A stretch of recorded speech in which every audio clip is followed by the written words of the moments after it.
Hey, what's up, fellas? Uh, Today, well, tonight, I should say, I'm going to talk about power. As I was driving home from a meeting,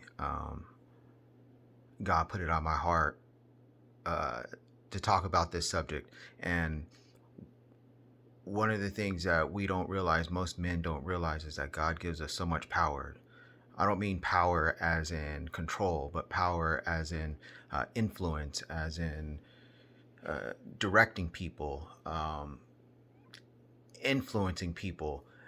The and most of us just don't even understand that. We're so focused on, getting that extra dollar, getting an extra, extra toy, or, and a toy, I mean, whether it's a car or a motorcycle or a bigger TV. We're always trying to get something more. That's just a physical thing. We're also trying to, take trips, which not that trips aren't good, but we're after that extra dollar. We're after, the distractions of a football game, baseball game, or whatever's going on in politics, and we're so distracted that we're not even focusing on what matters. We're not focusing on the little things that we need to do for our families. We're not focusing on the little things we need to do for our wives or kids, and we're expecting something for doing something. I'm just speaking for myself, but I know that there's a lot of other men out there that probably feel the same way that I do, or they're uh, doing something or feeling a certain way and not really understanding what's going on or why they're feeling that way. But back to the distractions and the power that we have over people, we don't even focus on God. That's the biggest part, is that most of us that are Christ followers, that are, in the word, we don't apply it. We don't give God our whole heart. And we idolize all these other things. And I realized, well, I didn't realize, God just pointed it out to me, that some of the things that I've been given by Him, um, I didn't put my whole heart into it. That was my ministry. That's what I was supposed to be focusing on, not for me, not for those, partially for those people, but it was for him. Because I know, at least now, I feel confident enough to know and feel that I have something to offer the world.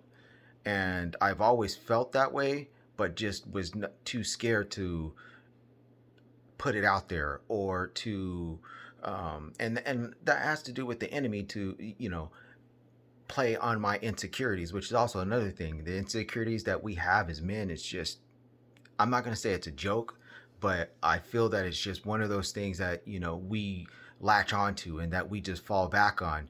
And instead of just manning up and just ignoring, not really ignoring the insecurities, but handling those insecurities and not letting the enemy use those against us to do whatever it is that we're doing that we shouldn't be doing, then we're powerless. We're given so much power, but yet we allow the enemy to take away that power because of our insecurity or our stumbling blocks, or um, just not feeling worthy. Just, man, it's crazy to me how, at least for myself, that I feel that I'm confident that I have something to offer to the world. That I have these big visions. I want to make changes, not just within myself, but in the world. But yet I don't feel I've done enough.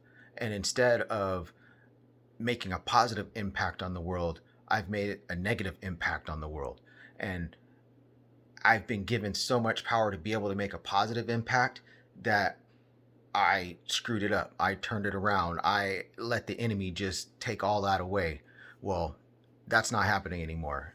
I'm going to definitely put my 100% into God and have Him lead me, and ask for Him to lead me, which I've been praying for a while, for Him to just make me a better father, make me a better husband, make me a better person, a better son. And although I was praying it, it wasn't completely heartfelt, and it wasn't giving my all to him. And well, you've got to be broken. You've got to be basically destroyed in order to really realize what it is that you have. And I just hope that nobody else has to be destroyed or broken in order for them to realize what God has given them, what God is trying to do in their lives. And just listen to him. That faint voice, just listen to it. It's if it's doing something right, that's God speaking to you, and don't ignore it. All right. Well, anyway, I know that was probably a lot, and really got off the point, but at least I put some things out there for you guys to think about. All right. You have a good night.